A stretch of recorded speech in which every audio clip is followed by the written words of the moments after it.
Dua kekaisaran besar, satu perbatasan yang membara. Setelah jeda damai selama 70 tahun, genderang perang di pegunungan Kaukasus kembali ditabuh dengan jauh lebih destruktif. Dinasti Umayyah kini harus berhadapan dengan taktik jepitan dan serangan balik mematikan dari bangsa Stepa. Bersama jejak penakluk, kita bedah tuntas kelanjutan Perang Arab melawan Khazar.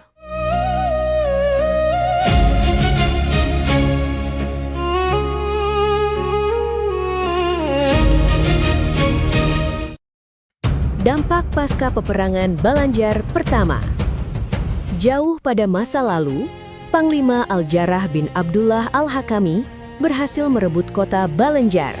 Namun, kemenangan ini terjadi saat kekhalifahan mengalami perluasan wilayah yang terlalu masif. Di saat yang bersamaan, pasukan Muslim harus membagi fokus mereka ke pertempuran Toulouse di Prancis dan konflik di Transoksiana. Akibatnya, permintaan tambahan pasukan yang diajukan Al-Jarrah ditolak oleh Khalifah karena keterbatasan sumber daya. Tanpa bantuan, peluang emas untuk menguasai Kaukasus Utara pun terbuang sia-sia. Seiring naiknya Khalifah Hisham bin Abdul Malik, posisi Al-Jarrah sebagai gubernur resmi digantikan oleh Maslamah bin Abdul Malik. Kelalaian Maslamah dan kebangkitan Khazar. Maslamah bin Abdul Malik adalah jenderal yang berpengalaman. Namun, ia terbukti sebagai administrator yang kurang cakap. Maslamah jauh lebih tertarik pada kekayaan Anatolia dibandingkan dengan ancaman nyata dari utara. Selama beberapa tahun, ia terus sibuk menyerang Kekaisaran Bizantium, alih-alih memperkuat pertahanan perbatasan Kaukasus. Kelalaian inilah yang dimanfaatkan dengan sangat baik oleh bangsa Khazar.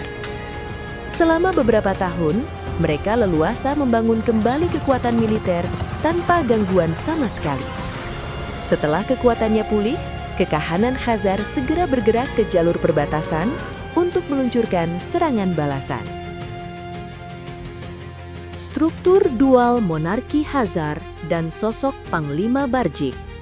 Serangan balasan Khazar dipimpin oleh seorang komandan cakap bernama Barjik. Catatan Arab kuno sering menyebut Barjik sebagai putra dari Kagan atau penguasa tertinggi Khazar. Namun, catatan penjelajah seperti Ibnu Fadlan mengungkap bahwa Khazar menerapkan sistem pemerintahan dual monarki. Dalam sistem ini, Kagan hanya berfungsi sebagai pemimpin spiritual dan seremonial. Urusan militer dan administrasi sipil dipegang penuh oleh seorang bek, yaitu komandan militer tertinggi. Berdasarkan perannya, Barjik kemungkinan besar adalah seorang bek yang memegang kendali penuh atas seluruh angkatan perang Khazar. Kegagalan taktis Maslamah di pegunungan Georgia. Maslamah bergerak maju untuk membendung invasi Barjik. Namun, ketidakpahamannya dalam urusan pertahanan justru berujung fatal. Meski membawa pasukan kuat dari Suriah dan Irak, ia mengabaikan dan gagal memobilisasi kekuatan dari bangsawan lokal Armenia. Hingga suatu ketika, pertempuran sengit meletus di jalur pegunungan Kaukasus Tengah di bawah guyuran hujan deras. Kronik Arab mencatatnya sebagai kemenangan Muslim, hanya karena pasukan Arab menjadi yang terakhir bertahan di medan laga. Padahal, pasukan Khazar berhasil memutar melewati jalur lain tanpa hambatan sama sekali. Bencana belum selesai. Saat bergerak mundur ke Georgia Utara, pasukan Maslamah justru disergap dari belakang. Mereka kehilangan gerobak logistik dan seluruh persediaan emas mereka. Akibat kegagalan fatal ini, Maslamah langsung dicopot, dan Al-Jarrah kembali ditunjuk sebagai komandan tertinggi. Strategi jepitan Barjik dan tragedi pertempuran March Ardabil. Panglima Al-Jarrah bergerak ke utara untuk menginvasi wilayah Khazar. Namun, Barjik tidak terpancing. Ia justru membagi pasukan besarnya menjadi dua arah untuk mengunci perbatasan Kaukasus.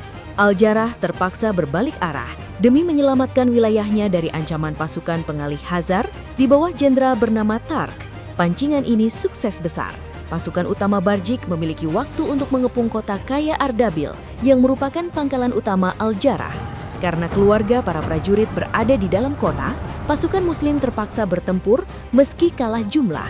Setelah 3 hari pertempuran sengit melawan kavaleri berat Khazar, barisan Muslim akhirnya runtuh karena pasukan pembantu lokal mulai desersi. Momen krusial ini menghancurkan pasukan Umayyah. Kota Ardabil jatuh dan Panglima Al-Jarrah gugur di medan laga. Serangan kejutan malam hari dan gugurnya Barjik. Kekalahan di Ardabil memicu kepanikan luar biasa. Pasukan Barjik merangsek jauh ke selatan hingga mengepung kota Mosul di Irak. Bahkan, kepala Panglima Al-Jarrah dipenggal dan dipasang di atas tahta Barjik sebagai bentuk ejekan. Di tengah situasi kritis ini, Khalifah Hisham mengerahkan komandan taktis, Said bin Amr al-Harashi bersama pasukan garda depan untuk menahan musuh. Dan di luar dugaan, Said berhasil meraih kemenangan mutlak di Bajarwan dan Mosul. Pasca kemenangan di Ardabil, tentara Khazar ternyata terpecah menjadi kelompok-kelompok kecil karena terlalu percaya diri dan sibuk menjarah harta. Said bergerak cepat. Ia merekrut sisa-sisa pasukan Al-Jarrah, lalu menghancurkan kelompok terpisah Khazar satu persatu. Puncaknya, Said meluncurkan serangan kejutan kilat di malam hari, langsung ke kamp utama musuh yang mengepung Mosul. Serangan mematikan ini berhasil menewaskan Panglima Barjik dan memaksa seluruh sisa pasukan Khazar mundur total, melewati Kaukasus. Kampanye militer Marwan kedua dan akhir perang. Meskipun Maslama sempat menginvasi ke Bali dan merebut Balanjar untuk kedua kalinya, kekhalifahan yang sudah terlalu terekspansi tidak mampu meninggalkan garnisun permanen di sana. Titik balik di perbatasan Kaukasus baru benar-benar terjadi saat calon khalifah masa depan Marwan bin Muhammad atau Marwan kedua ditunjuk sebagai gubernur. Sadar akan kegagalan para pendahulunya, Marwan bertindak taktis. Ia membangun aliansi kuat dengan memperkuat posisi dinasti Bagratuni di Armenia sebagai kekuatan perwakilan kekhalifahan tanpa pertumpahan darah. Perang panjang ini akhirnya resmi berakhir setelah Marwan memimpin invasi raksasa langsung ke jantung pertahanan musuh.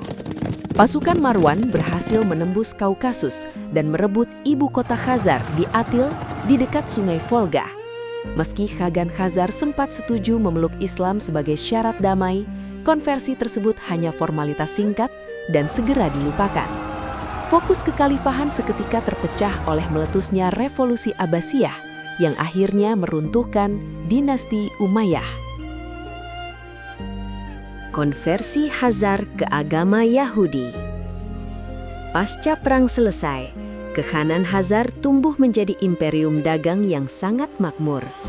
Berada di persimpangan peradaban besar, mereka mengambil keputusan geopolitik yang mengejutkan pada masa itu, dengan memilih agama Yahudi sebagai agama resmi negara.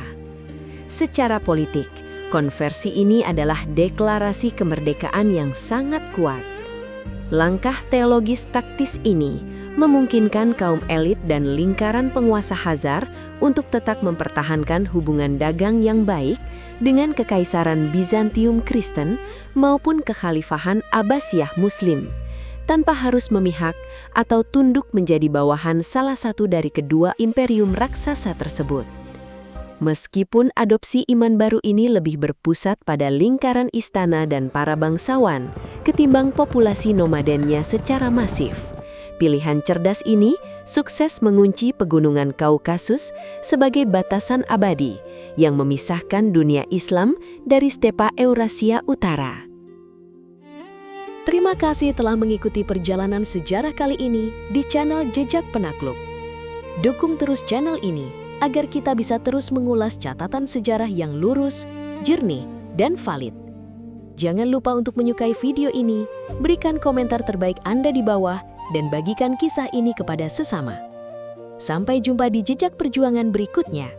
Wassalamualaikum warahmatullahi wabarakatuh.